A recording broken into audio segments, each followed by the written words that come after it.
Good afternoon. We are on location in Prince George with Chris Goodwin today. He's a musician, songwriter, school teacher. Chris, it's great to have you on the show today. Thank you, buddy. I appreciate you having me. So I wanted to talk first about your music and songwriting because the biggest thing that's happened with you right now is the release of your new single. You bet. Yeah, Working Song. It's been out for a little over a month now, so it's going pretty good. Yeah, it's a great song. First Thank time you. I heard it, talking about busting your butt working and everything. That's something a lot of people, especially in the North, can relate to. Yeah, I was feeling it at that time too when I wrote the song. And so I'm pretty sure it's relatable for a lot of folks out there right now. Let's talk about that writing because in school and stuff, you write stories, you write things like that. You don't ever really write your own music in school. What prompts you to write a song? I still struggle calling myself a songwriter. It's a weird kind of thing to get used to. I play music, I write songs, but a songwriter? Some of my favorite people out there, Jason Isbell or the Avett Brothers are two of my favorites. Those are songwriters. They write beautiful words, beautiful lyrics. And it took me a while to actually come to the conclusion that, yeah, I guess I am a songwriter, as a matter of fact. Ironically, I started writing music when I was a kid. I tell the story in my live show and my solo shows. My dad bought me a guitar when I was 11, and I taught myself how to play the guitar, just strumming chords and things like that. And when I became a teenager, 14, 15 years old, I just started messing around with music. It's actually when I wrote the first draft of our first single that we put out in 2022, Shot of Jack Daniels. I actually wrote that when I was 14. Just the chorus. I wrote a whole song, it's garbage, but the chorus stuck with me. And so I called back to it when we put out our first single. But even back then, I was just dabbling and messing around, but I didn't perform them for anyone or do anything like that. Just my friends sitting around on the couch, but I didn't play in front of an audience. I'm 45 now. I think my first time I ever played in front of an audience, I was 36, something like that. It was just something I did as a hobby. Now that we've put out a bunch of songs, a dozen songs, something like that, writing for me has become more of a wait for the inspiration to hit. I just had my first ever songwriting session actually just a couple of weeks ago with a BC-based songwriter down south named Doug Folken. He wrote hundreds of songs, really well known. And I said I've always wanted to do a co-write. I've never done anything like that before. And so we got on a Zoom and I had an idea. I said, here's my idea, Doug. And he sat and was just firing out lyrics. And I'm sitting there thinking to myself, watching him go on this, this is just not something I'm used to. For me, I'm a title guy. I've told that story before. I'll come up with a title up in my phone and it sits there for 4, 5, 6 months, a year or something like that. And then one day randomly out of nowhere, something will pop in my head and I'll sit down and I'll write a song in like 30 minutes. Working Song was 20 minutes to get those just boop, done. It wasn't until something hit me to write about. I guess the songwriting for me is all about when the inspiration strikes. I want to go back to that first song you said you wrote because it's called The Shot of Daniels. Said you wrote it when you were 14. How did you have the experience with that to bring all that together into a song? Life happens. I'm a pretty open book, and so I've never really shied away from it. I started getting into trouble quite a bit when I was younger, at a young age, and making a whole bunch of questionable choices. And combine that with, I grew up listening to country music. So when I'm listening to music, talking about whiskey drinking and smoking cigarettes and two-stepping on the dance floor and all of these different things, that's all I knew. That's just what I grew up listening to. The original draft of that song, Shot of Jack Daniels and a Marlboro Smoke, it was actually inspired. There was a song by Toby Keith that came out at that time called A Little Less Talk and a Lot More Action in the early 90s. And I think the original draft of Shot of Jack Daniels, melodically, was just a direct ripoff of that Toby Keith song, and I just changed some of the words. I don't know, it didn't really have the same meaning coming from a 14-year-old probably when I wrote it, but yeah, that was the first draft of it. Anyway. Cool. Any type of designer takes, that's what you call inspiration. They draw inspiration from other people. And I know for myself, when I was like, I used to do graphic design a lot, I would always look at other magazine articles and other advertisements because that's where you get your ideas and inspiration from and then go from there and make it your own. So It's our most popular song by far. We're creeping up on 200,000 streams just on Spotify alone. It's got to be around 500,000 streams combined across all of the services. It's by far our most successful thing that we've done so far. And it's just interesting to think that I wrote that when I was 14 years old, at least the first draft. We were just in a band rehearsal one day. We were just a cover band. We were just playing covers and doing our thing around here in Prince George and just trying to make a couple of extra bucks. And I don't know if we were just on a break or doing something, just messing around in between songs.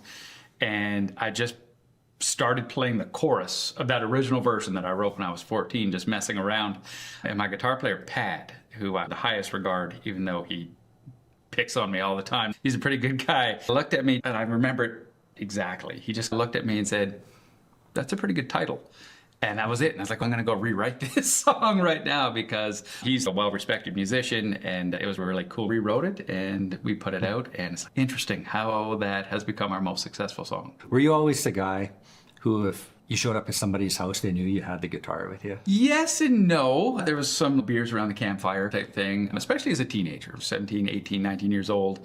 Once I hit my 20s, I got into construction and life happens. So there's not really a lot of time to go hang out with friends and sit around and play the guitar. I think one of the reasons why I was never that guy is, and understand what I mean when I say this, I never thought I was any good, which is why I didn't start playing in front of people until I was well into my 30s. I just did my own thing, kind of sitting in my bedroom and blah, blah, blah.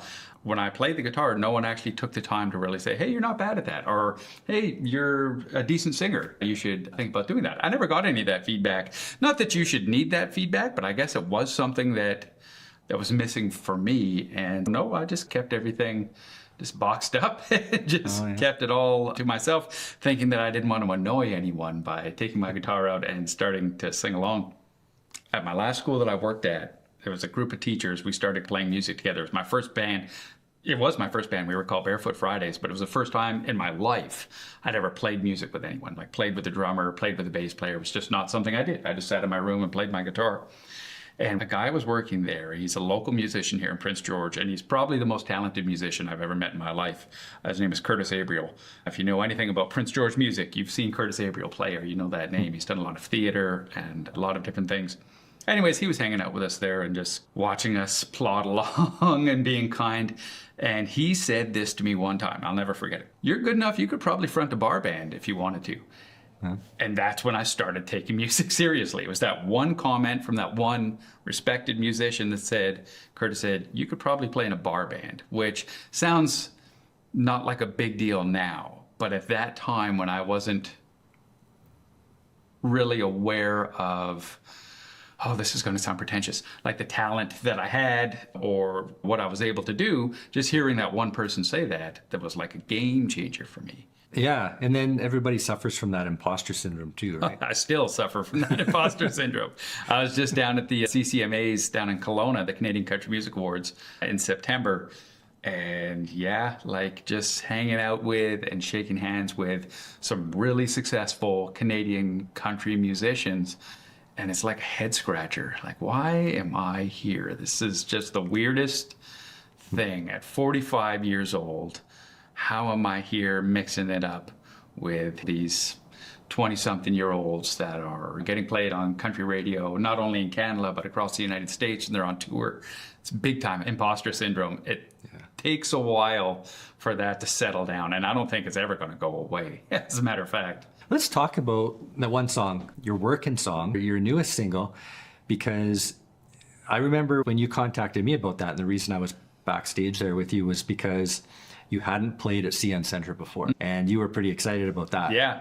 I was down there on the floor, I was with everybody, and they were all dancing and having a good time. There were young people. There were people that looked like they were in their 70s and 80s, and they were spinning their wives around, and it just looked like such a good time. And you were up on stage, the lights were on you, it was bright, and you were cranking it out. And it was, people were there recording you with their cameras, right? Yeah. Such a great event. What was that like for you? It was pretty cool. And so I'll start with this. Prince George. So we are, I guess, at heart, a regional band. Like most of what we do is here in Prince George or surrounding area. We'll go to Terrace usually once or twice a year. We've played in Quesnel and just this area, but that's pretty much it. And the support that this city has given to the guys and I, to the Chris Goodwin Band since we've started, is crazy. I remember the first time we played up at Nelly's and we played Shot of Jack Daniels and people sang it back to us. It's kind of that thing you always hear about when, you know, people, you can just stop singing and the audience will sing your song for you. People did that with Shot of Jack Daniels. And I was like, only in Prince George, man. These people are just amazing. So then fast forward to the CN Center at the end of September and doing Working Song and a bunch of our original songs. And having Prince George come out, I don't know how many people were there, 1,000 people, 1,500 people, somewhere in there, to come out, support us, to party with us, to sing and dance along under those lights. It was pretty amazing. And you've got another song that's really popular. Is it Handsome Like Ryan Reynolds? Rich like Ryan Reynolds. Rich. Okay. Yeah. You mentioned handsome in there at some point. Yeah, something in there. Yeah, you bet.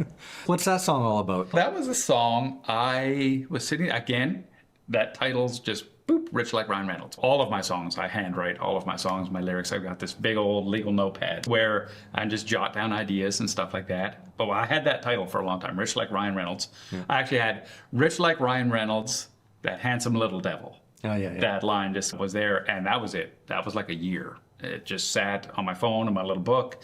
And my stepdaughter, Linnea, shout out to Linnea, she kept hounding me. When are you ever going to write this song? Write the song. I like this song. And I was like, nah, this is just a silly song. There's nothing to it. And finally, she pestered me enough to where I sat down and tried to put something together. And that's what turned out. Again, once I sat down to write it, half an hour, maybe 30, 40 minutes for those lyrics to come out.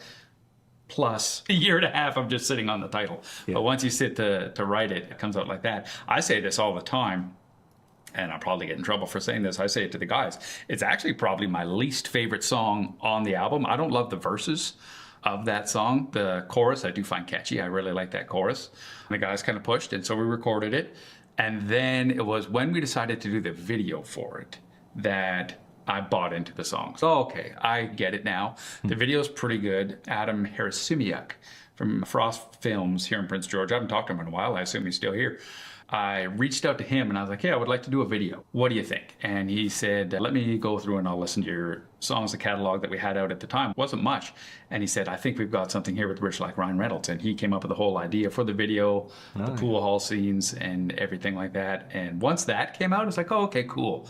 I like this song now. It's not too bad. Like I said, it was just one of those things that I sat on for a while and it just came out the way that it did.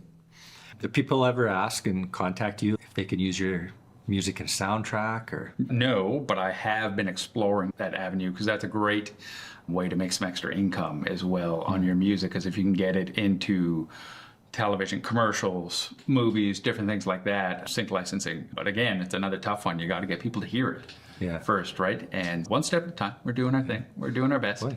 Working song would be a good soundtrack for Prince George. Yeah, I agree. I think it would. We're really happy with that song, the way that it came out. The video that you shot, Jeff shot the video. If you go and check it out and put it together, that all turned out really well, and we're getting a lot of good positive feedback on it. Yeah, hopefully it just keeps growing. Yeah.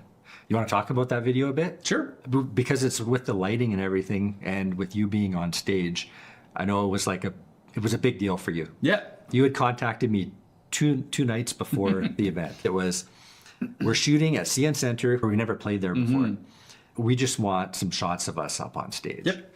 So what I did was I said, okay, I thought a couple cameras tied into the mixer boards, record everything, and then talking back and forth is, no, that's going to be a little too complicated. Let's just keep it simple. So I grabbed the camera, dropped it on my gimbal, and I just walked through the crowd, back and forth, song after song. So I played through your entire set, got shots from different locations all around the arena, and pieced it together. So I've got the official WAV file for Working Song. I overlaid all the footage on top of that, and then cut those scenes. When you talk about working, I cut those scenes of you busting your butt, signing autographs, backstage when you were walking up, getting ready, doing the sound checks and all that. And I laid all that on top of the video. And then I said, hey, Chris, what do you think of this? It was pretty unreal. So, like, to your point, when I reached out to you initially, it was like, hey, we've got this song coming out. Could we just get some B-roll so I can use some, like, 15-second clips for promotion and marketing on Instagram and TikTok and all those things, just to try and promote the song? It's always better to have as much live or like actual footage rather than relying on AI or anything like that. I don't know. I'm too old for that for the most part. And so you were kind enough, obviously, to agree and come and shoot some things for us. I had no expectations of a music video. I was telling this to someone the other day. I was like, man, actually it was when after you sent me the video, I showed it around to a couple of people and I'm showing it to the guys in the band. I just asked for some 30-second clips and this guy put together a music video for us. So that was really cool. And as a testament to your skill and what you were able to do as well. Yeah, we're super appreciative of that. And it's going well. Like we're coming up on about 5,000 streams now, 5,000 views on YouTube on it. So it's going real good. Yeah, that's cool. 5,000 people watching it. Like, I love that. Yeah. I love that because I don't produce any sort of content that gets views like that, right? Like I just do stuff around Prince George and their parks and things like that. So to have it seen like that, and then when you told me, you're like, hey, like this could be a music video. I'm like, yeah, do it. Like, let's do it for sure. What do you see as the future for you, for the band? Good question. Good question. Every goal, I'm a small goal setter. And every small goal that we've set, we've hit. And it's always, okay, what now? What now? When we were playing covers, I said, I've always wanted to put out a song. Let's go and record a song and put it out. And that was shot at Jack Daniels. That went really well. It went to like #2 on the independent Canadian country charts, which like, where did that come from? So I said, okay, let's put out an EP then. Let's go and record some more music. And we did that. Let's do a music video. We did that. Let's play at a festival. We played at a festival. Let's play the CN Center. We played the CN Center. We were able to do that just a couple of months ago. So all of these little small things we've been able to check off the list. Go down to the British Columbia Country Music Association Awards. We did a showcase down there earlier this year. Little things like that. It's okay, cool. These are things that when we first started, when we did Shot of Jack Daniels, we did not expect any of this to happen. So it's just little things on top of little things on top of little things. But now we're at a point where it's, I'll say we haven't hit a ceiling, but for lack of a better word, we've hit a ceiling of kind of that regional act status. Now what? Do we stay here and just keep doing our thing? Or do we shoot for something bigger? And if so, how do we do that? What are the steps involved in doing that? Because there's no manual for any of this. Everything that we've done and any of the, I'll air quote it, any of the success that we've had, we've just been figuring it out as we go along. Let's go, we'll try this. Oh, that didn't work. Let's try this instead. Oh, cool, we're having more luck here, and so on. So a big thing for us this year, working song and our single that we put out in July, that was called Like I've Never Been Loved Before, which went really well for us. It was our first editorial playlists on Spotify and Apple Music. And so a lot of good streams there, a lot of good things happening there. That was our first time recording and producing music outside of Prince George. We went down to Vancouver to work with last year's producers of the year, the Renaissance, Dan Botch and Garrett Ward. So that was super cool to be able to collaborate and work with those guys. That kind of upped everything for us. And so we'll probably work with them again with our next batch of songs that we go down to record. But again, then what? So now it would be, can we get on some festivals? Because festivals, that's where you're going to get people exposed now to your music. Is you've got to leave Prince George and go to wherever, Sun Valley Music Festival down in Cowichan Bay, or Boots and Boats down in Lake Country, or these different smaller festivals. I try to keep everything realistic. We're not going to go main stage Calgary Stampede in 2026. We're just not there yet. What are some things that we can do to go from where we're at here and take it to the next level? And I think we have to look at things like that. From a songwriting perspective, I was thinking about this morning after you sent me that text, and I was writing this little verse of this new song that I had. It's an interesting balance for me right now, or I'm trying to find the balance. Our most successful songs are our party, drink, and whatever, mess around kind of songs. So those are the songs that get played, that people want to listen to. Those that get played on Sirius XM, any radio play, terrestrial radio play we've had have been those kinds of songs. Any of the more serious, introspective songs that I've written that mean something to me don't find that same size of an audience.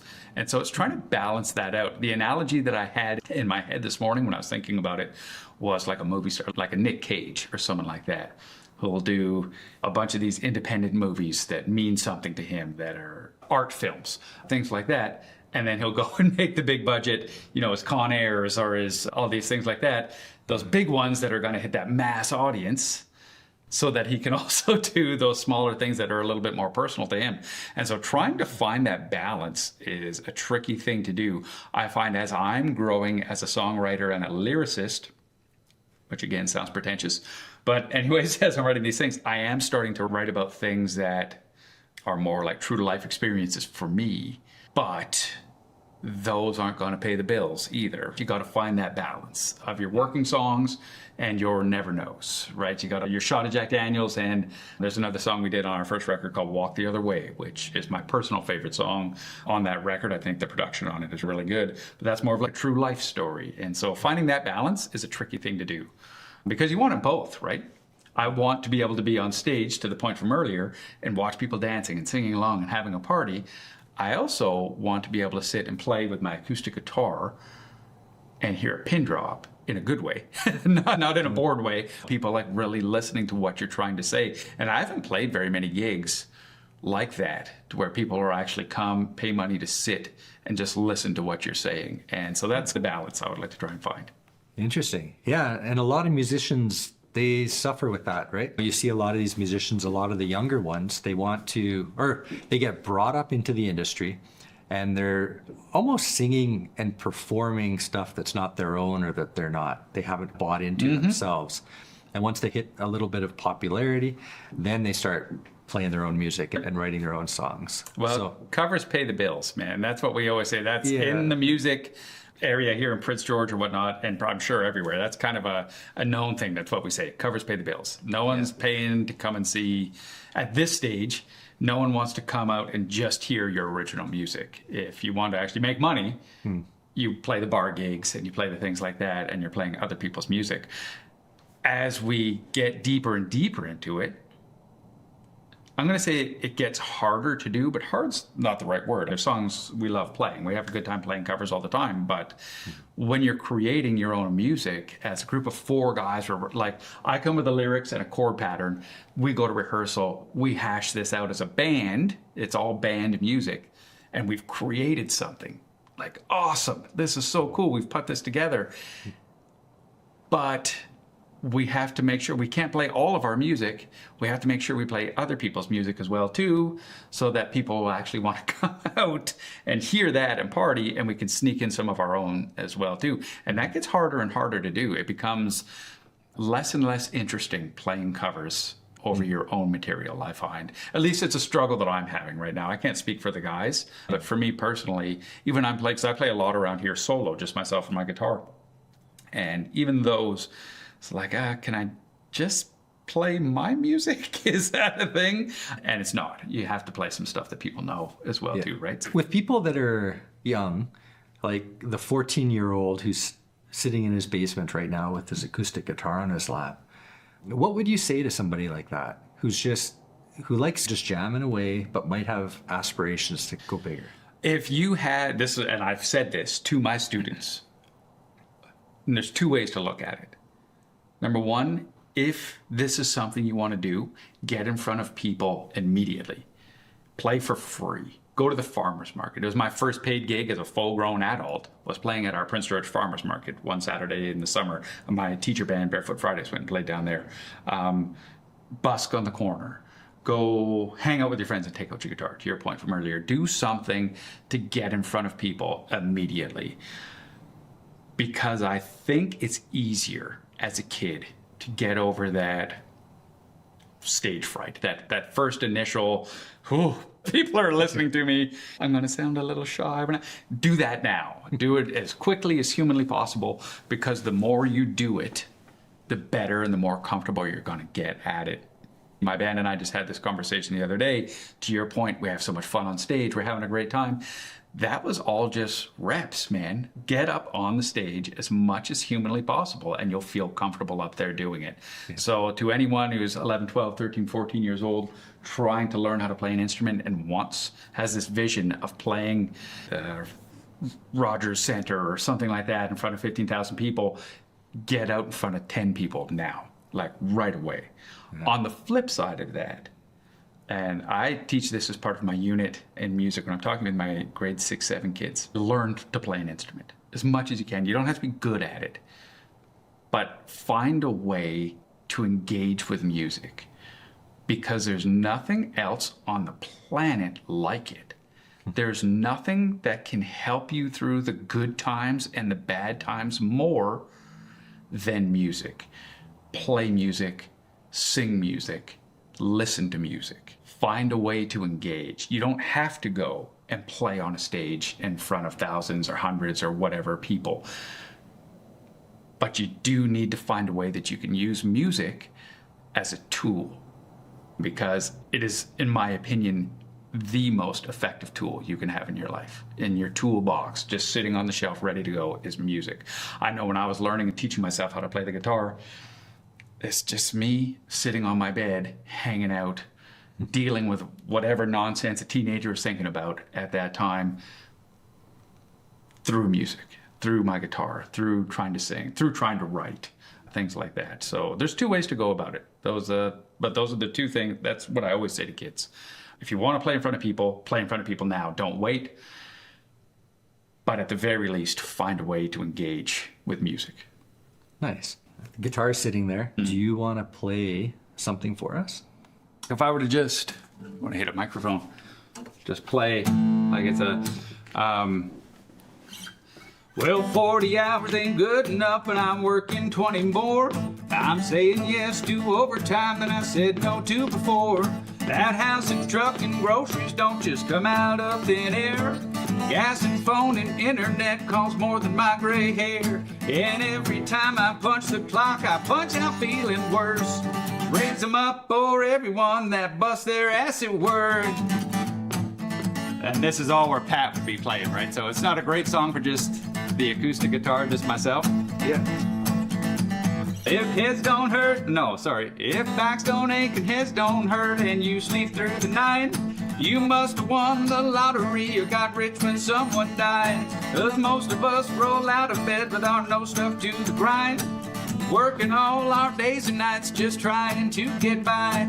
These days there ain't no easy way to break out from the herd. Raise them up for everyone that busts their ass at work. It don't matter if you wanna go or what you owe or who you blow, those bills are gonna pile up just the same. Go ahead and toughen up your skin and lift up your chin and start digging in. There ain't no easy way to play this game. I know I ain't the only one that's living with this burn. Raise them up for everyone that busts their ass at work. And then it goes on to a big guitar solo after that, right? So, oh, that's what I wanted to hear. yeah, right there. That's a fun one. That's a fun one to play. And it's one that we wrote it, and like a week or 2 weeks later, we had a show at Nellie's Pub. And I'm like, guys, let's put this into the set. And they didn't want to do it. They're like, we don't know this song well enough to play it live. And I was like, no, let's go. Let's put it in, just no time like the present. And immediately, that song became like our most close to Shot of Jack Daniels as like our most popular song that we play live, because it's such a fun song. Wow. And it's such an easy song to dance along to. And just that line, raise them up for our ass. It's the t-shirt, raise a glass. This is the t-shirt that we put out with it. Yeah. Yeah, it's pretty relatable. So That's a great song. It's a great Thank you. song. I appreciate And it. what do you do when you hear something you've never heard before? Like you mentioned the lyric, you heard that lyric and went, wow, that's a great lyric. lyrics are my thing. Those are generally the first thing that's going to stick out to me is a lyric. Randomly, it'll catch my ear. I have a harder time with pop music. I'm not a pop guy. I'm not saying I'm not a pop guy. Everyone's got a couple of pop songs that you like to sing along to and groove to in the car, but it's generally not my thing. So it's usually a lyric. It's usually a lyric that'll stick out and jump out to me. I'm trying to think one off the top of my head recently that I heard, but it's usually anything like a Jason Isbell. He's, in my personal opinion, the greatest living songwriter, lyricist anyways, alive today. Everything he puts out is amazing. But yeah, that's the thing for me. And my tastes change, are always evolving. What I like today might not be my thing tomorrow. Like this song I started writing this morning actually feels like a folk song. That's weird. Where did that come from? It's not generally the style of music that I write, but it just comes from wherever. It's an idea I've had for a long time. At the start of this interview, I said when I was a kid, when I was younger, a teenager, I made a lot of bad choices really early. I was into a lot of things that I shouldn't have been into, and thankfully everything worked out and I am where I'm at today. But a lot of the people that I hung around with, my best friends, like we were the closest, we did everything together, we made all the same bad choices. I went this way and they went that way. And some of them are no longer with us anymore.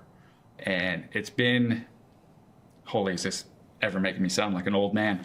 But as I've been thinking about it lately, it's like, why? There wasn't like a conscious decision to say, I'm going this way while you go that way. It wasn't, you wake up one day and say, sorry guys, we're not going to be, that doesn't happen. How did I end up here and they end up over there? Why does that happen? And that was the idea that came up in my mind this morning. I'm trying to even think. It was like growing up, I had a friend who made a joke of everything. I would laugh until I cried. I'd pass the joint and dry my eyes until he cracked me up again. And that was a good friend of mine growing up. And then as that verse progresses, unfortunately, he's no longer with us. And it's like fate flipped a coin. And tails, or heads, I'm here, tails, you lose, kind of type thing. I'm not quite sure how that's going to develop, but just as I was thinking this morning about talking about songwriting, that just kind of, again, that boop, just hit me, write it down, go right there. And that was like 10 minutes this morning before I came down here. Wow. And it sounds like it's going to be intense, emotional, and that's that balance that I was talking about earlier. I'm finding most of the stuff that I'm writing right now is a lot more introspective, a lot more mature subject matter, for lack of a better word, and it's got to find that balance. I was just watching a movie last night and there were two people talking about a song, and one person said, oh yeah, the song is about this, and the other person said, I don't think the song's about that. And they're just two completely different meanings for the same song. Yep. But then it's also a lot of your own personal experiences that you can draw something out of a song and have it relate to you too. I agree with lyrics. I say this to kids all the time. I've told this story to my students before. At my old school, I used to have a choir, and I had heard the song, I can't remember when it came out. Anyways, 10 years ago, the song We Are Young. You know that song? We Are Young. It was really popular back in the day. And I was like, oh, this would sound so cool. She knows. It would sound so cool with the choir singing this song. This is awesome. We're going to do this, and we're going to take it to Vanier Hall for Singfest. And then I read the words. I was like, uh-oh, this is all about doing drugs. The whole song is like that. And so there are these meetings. You hear a song and you think it's one thing, and then you actually go and take a deeper dive or pay attention to what the songwriter is writing about. And, oh, that's not what it was at all. It is much deeper. Another song I was just working on, I just wrote a song with my dad, who was like my best friend. He passed away back in 2010.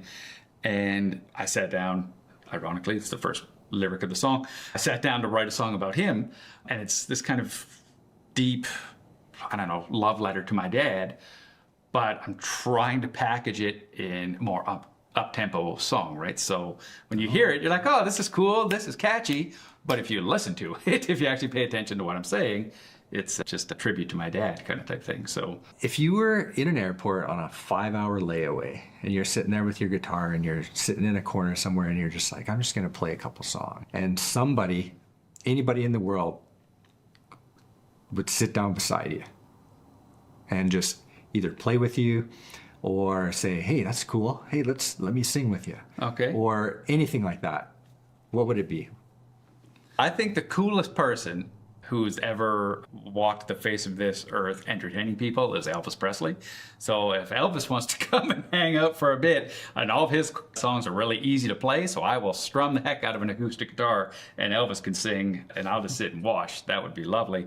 I did a podcast a year or so ago where I asked if I could collaborate with anyone right now and put a song out, like a duet or something like that, with anyone in Canadian country music. Who would it be? And I've always said it would be either Brett Kissel but most likely probably Paul Brandt. I find Paul Brandt, growing up, my dad was from the South, from the southern United States, from Florida. And so I listened to Willie Nelson, Merle Haggard, George Strait, all of these kinds of people. And I didn't actually pay much attention to any Canadian music at all. It was always just American focused until Paul Brandt came out. He came out with a song called My Heart Has a History that was big down in the States, but he was a Canadian guy. And I was like, oh, I didn't know. I didn't know that we could make great country music in Canada as well, too. And that turned me on to a whole different side of things with Paul Brandt, Terry Clark, Chris Cummings, Prairie Oyster, all of these bands from the 90s, these Canadian bands. And so I've always said if I had a chance to actually collaborate and do a duet with someone, whether on an album or sitting in an airport, I think it would be Paul Brandt. I really like Paul Brandt. Well, if people were sitting here and they're wanting to listen to you now, how do they find you? How do they... All the socials, everything is at Chris Goodwin Band. People always try and throw a "the" in there, but no "the." It's just Chris Goodwin Band. I know I've done that. Yeah, it's just at Chris Goodwin Band on Instagram, TikTok, Facebook, all the things, YouTube, and then obviously anywhere you stream music on planet Earth, you will get our entire catalog out there. Spotify, Apple Music, Amazon. Just type in Chris Goodwin Band and we're right there. And we appreciate your support. Give us a follow. Anytime, if you ever want to shoot a message, I respond to everything. I manage all of our social medias and everything like that. If you have something kind to say, shoot me a message and I will message back. Keep negative thoughts to yourself. Yeah.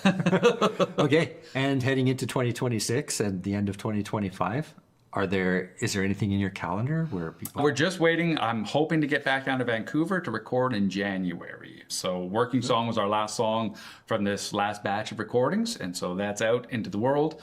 We're chilling out. We're going to go and do some Christmas stuff here over the next couple of weeks leading up to Christmas because I'm a Christmas nerd. And then, beginning of 2026, let's go make some new music and get it out there. Awesome. Okay. Chris, amazing. Awesome. Thank you so much for having us. Yeah. Having me anyways, but I represent the band. Awesome. Yeah. Okay, great. All right, man. Check out Chris Goodwin and give him a like. No negative comments. Yeah. Thanks. Thanks, Chris. Thank you for watching this episode of StoryHive on Location, Prince George. If you want to be our next guest, scan the QR code on the screen and get in touch with us. I'm Jeff Grunding, and from everyone here at StoryHive on Location, Prince George, thanks for watching.